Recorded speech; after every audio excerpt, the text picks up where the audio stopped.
Hey beauties, welcome back to my channel. Today I'm sharing another love it or leave it segment. It's like a will I buy it, purchase or pass, shop or drop. It goes by many names, but it's where we talk about all of the new and upcoming luxury makeup releases, and I share my thoughts and tell you whether or not I'm planning to purchase. I always reserve my right to change my opinion, but I love creating these videos because it helps me gauge your interest as well. In my last Love It or Leave It, you guys helped me skip the large, colorful Byredo palette, the Tom Ford Rose Prick collection, so it's incredibly helpful. I want to be a smarter consumer in 2021, and I want to help you guys be smart consumers. But there is a give and take. Audience participation is required, so if you feel strongly one way or another about any of these pieces we're going to talk about, drop me a comment, let me know. First up, I want to talk about the Chanel launch that is coming this week, the Rouge Allure Bloom lipsticks. This is a brand new franchise launching on the 11th. My plan right now is to go to the store as early as possible, to the boutique, pick out my colors, hopefully get to swatch them all so I can insert a photo for you guys. I'm not purchasing them all. I'm sorry. And then run home, film the video, edit the video quickly, and get it up that night. So hopefully I will have the video posted on launch day in case you're interested and you want to see reviews. Of course, if you just know your shades and you just want to go ahead and purchase, they will be available on the 11th. But this is a new collection. It's going to be in line. It's not limited edition. I don't think there is any rush. I think you can really take your time, choose the colors that really work best for you, things that you're going to wear. There are a lot of really beautiful shades. Because it's Chanel, there are a ton of pinks and a ton of reds. And I am up to my ears in red lipsticks. I just don't need any more. As much as they are very beautiful, I'm going to skip most of the reds. I'm trying to be on a no-buy/low buy for lipsticks, and I really think the Rouge Allure Bloom is going to be my last lipstick haul for a while. I just have too many. Last year I didn't finish a single lipstick, so I have that in the back of my mind. I don't want to keep accumulating lipsticks because I'll end up throwing half of them away. It's just so wasteful. But I do want to try this new formula. If I did not have a YouTube channel, I would probably purchase one nude shade just out of curiosity.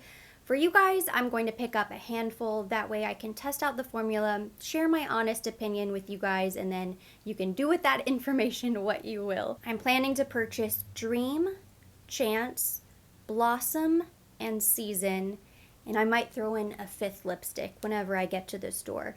I posted a little question on Instagram stories, and those were the most popular. In fact, Dream and Chance were hands down the most popular.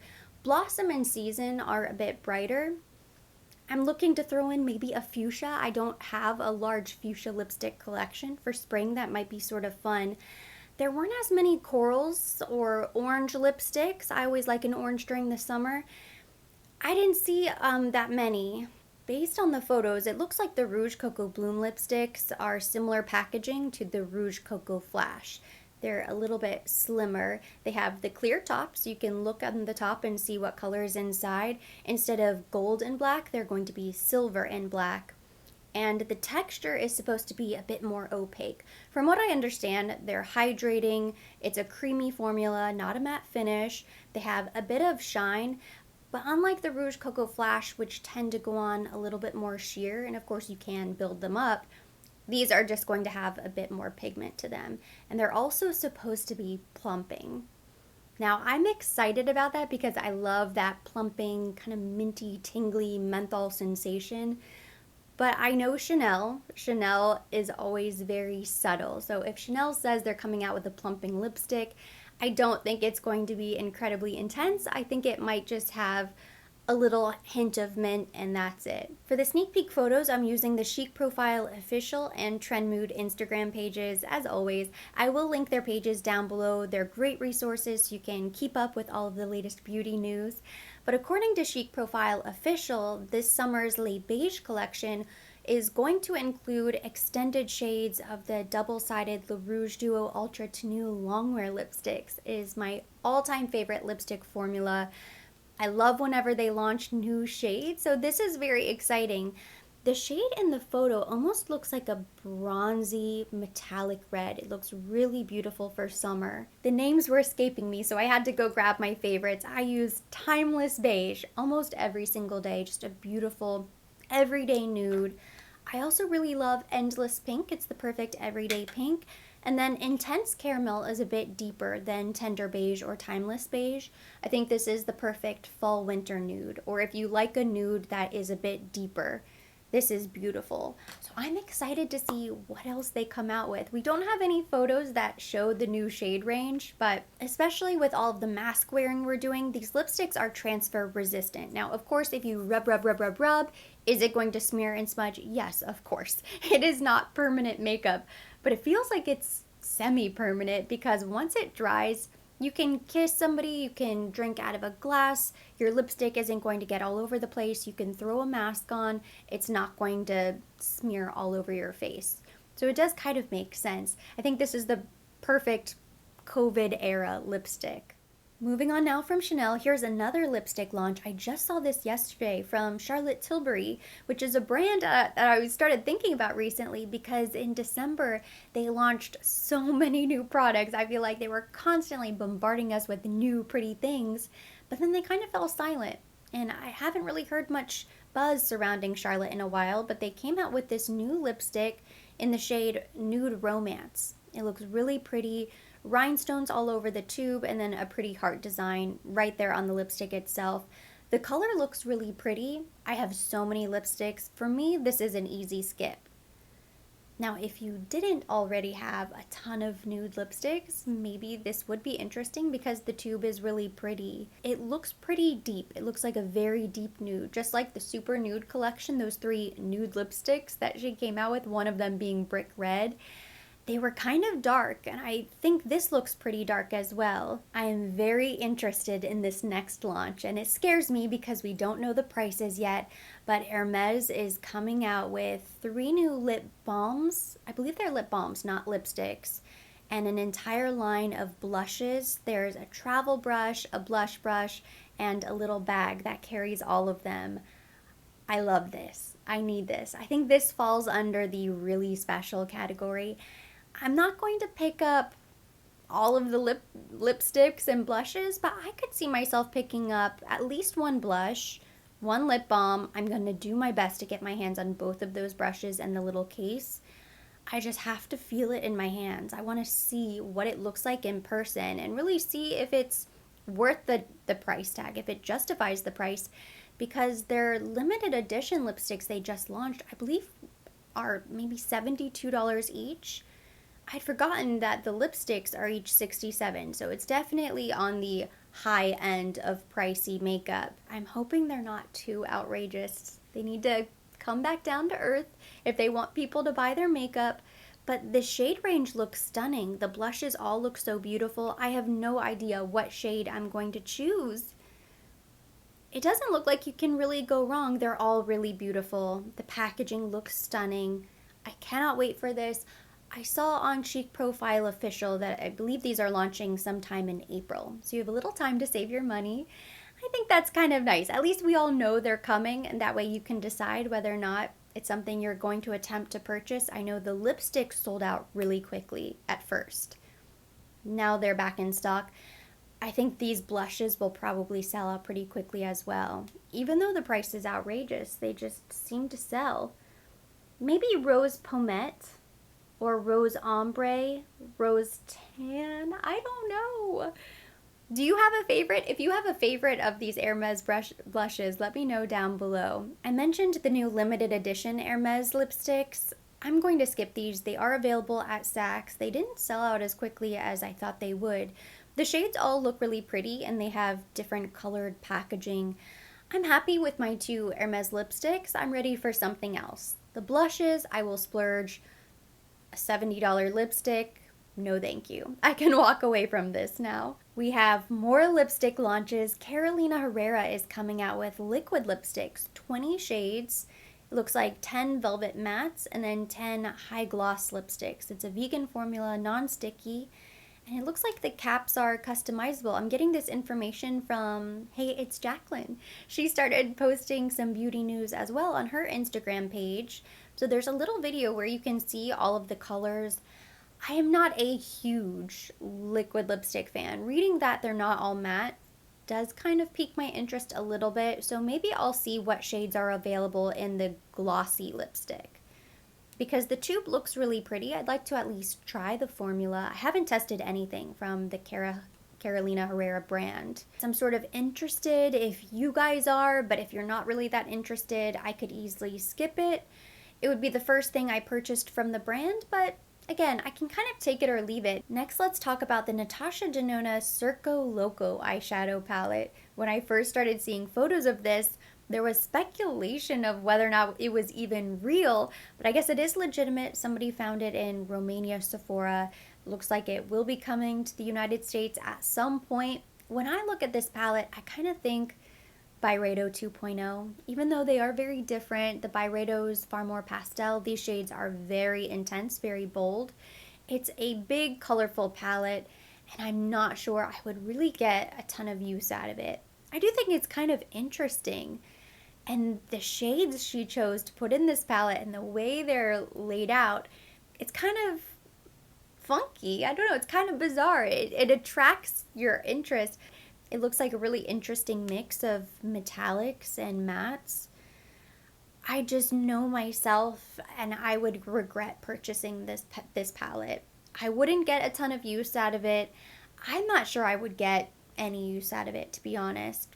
Just like the Byredo palette, it doesn't look like there are that many earth tones or wearable colors. It's not like a healthy mix of earth tones and jewel tones. This is just jewel tones. I kind of feel the same way about this as I did about that Triochrome palette. Interesting, really pretty. The right person is going to do incredible things with it. Not for me personally. And it looks like the cushion compact foundation trend is not going anywhere, which still surprises me because we have two more brands launching cushion compacts, NARS and Burberry. The NARS packaging looks very beautiful.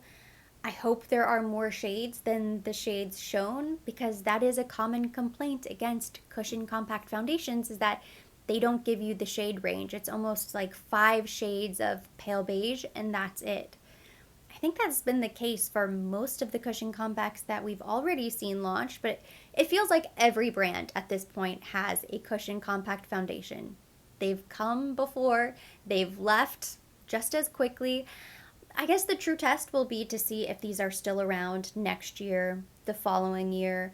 When I talked about the cushion compacts in my last Love It or Leave It video, I did hear from a lot of you guys in the comments telling me you really like this type of foundation because it is nice. It's lightweight, portable, it's kind of convenient being in the cushion compact, and it has more of a natural finish. For spring, summer, it makes sense that this type of foundation would be launched. It's just never really been that popular here in the States. It's never really taken off. Brands usually launch this once and then it goes away. So I'll be interested to see if it does stick around this time, especially since it seems like all of the brands are kind of competing for this market space that they obviously see a lot of potential in. It looks like there might be 9 or 10 shades in the NARS, and then the Burberry cushion compact doesn't look like an incredible shade range either. I'll have to see if there are more photos. This compact, again, looks really pretty. The packaging is beautiful. The packaging was great on the YSL and the Dior as well. Very chic. And the Chantecaille cushion compact looks very beautiful. I'd much rather stick to a tinted moisturizer on my light foundation days. That way I can just squeeze out the amount of product I need. There's no cross-contamination. I think that is more convenient in my opinion. So I'm just not attracted to this, but let me know what you think down in the comments. Have you tried any of these new cushion compacts and have they blown your mind? Let us know down in the comment section. I don't want to miss out if any of them are really incredible. It's just never been my cup of tea. And the last brand I have here to discuss is Dior, and there are a ton of Dior launches to get to. I'm going to begin with this new Forever Natural Nude Foundation.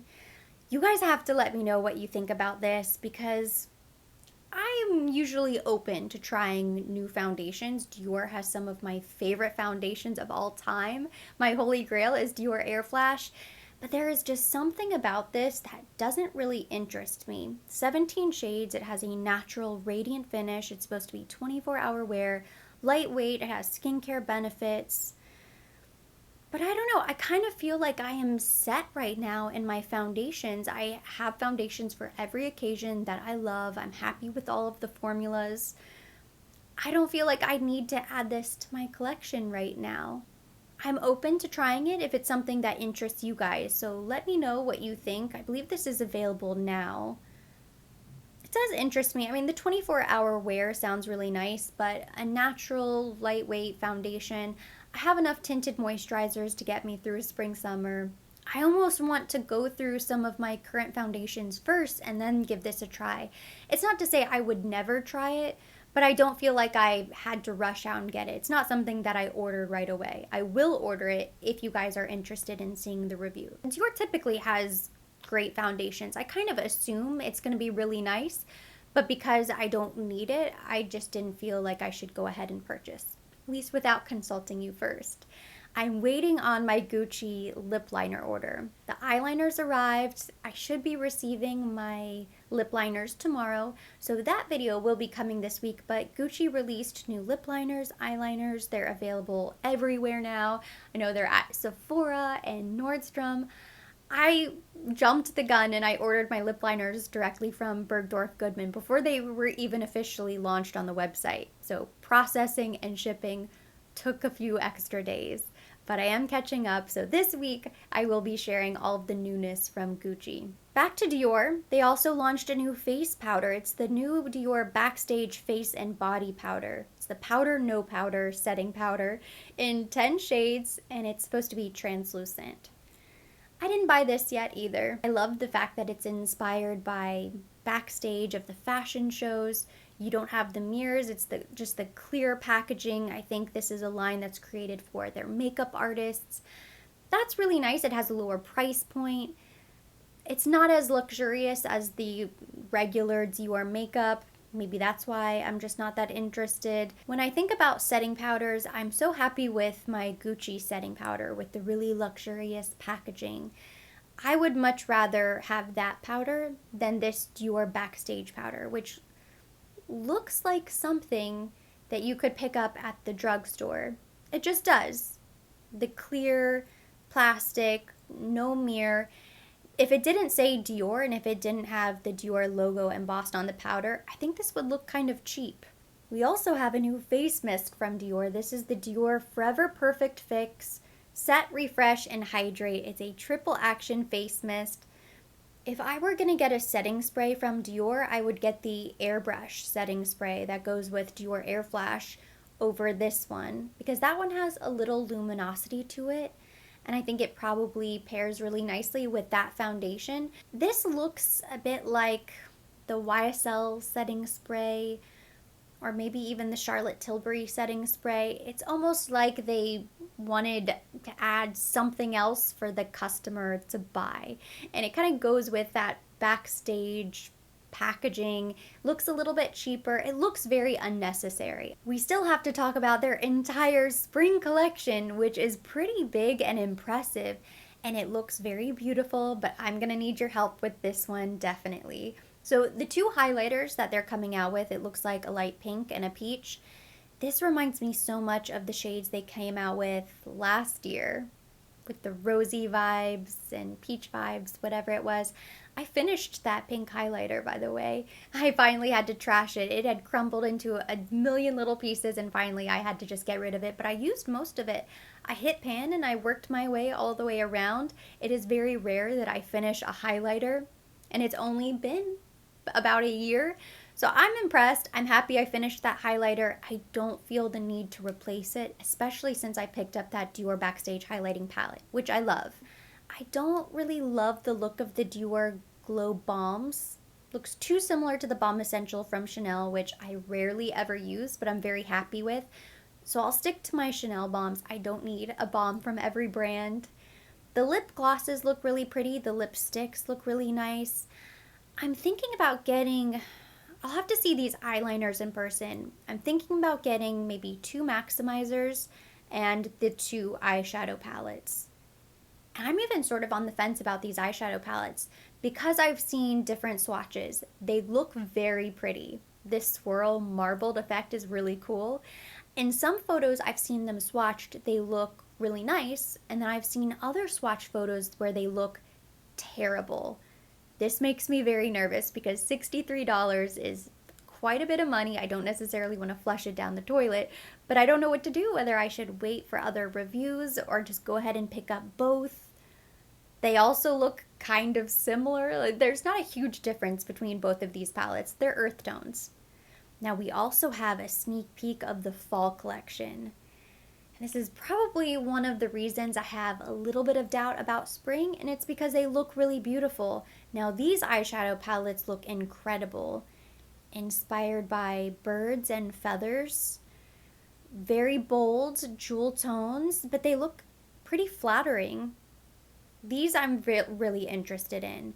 I want to get both of the fall palettes. If these are truly the palettes coming out for fall, I want them both. You never know what's right around the corner. That's the thing with makeup. I don't want to buy anything that I'm sort of on the fence about, because next week, the following week, something really incredible will come out, and I cannot purchase everything. I don't want to purchase everything. I want to be really savage and minimal throughout the entire year, because I'll still end up with more makeup than I probably should have bought in the first place. So let me know what you think about the spring collection. Should I get both of these palettes? Should I choose just one palette, one lip gloss? Or will that not satisfy you? Do you need to see the entire collection? If you want to see more pieces, that is totally okay. I want to make sure that if I do purchase more than I would have originally, that it benefits you in some way, that I'm not just purchasing it for no reason. You guys don't care, and I really don't care either. That's all the makeup I have to share, but I do want you guys to mark your calendars, because we finally have the dates for the spring savings event from Sephora. It looks like VIB Rouge is going to kick off April 9th through the 19th. You'll get the 20% off. VIBs will be able to shop starting April 13th, and then Beauty Insiders can shop on April 15th. So I'm already starting to think about my Sephora recommendations list, what products I plan to purchase so I can take advantage of that 20% off discount. I always like to keep sales like that in the back of my mind. That way I don't go crazy and spend a lot of money maybe the month before, especially if it's not something that's going to sell out. I would rather wait for the discount. I'm sure you guys would rather wait as well. So keep that in mind. It is coming towards the beginning of April. It'll probably be the week right after Easter.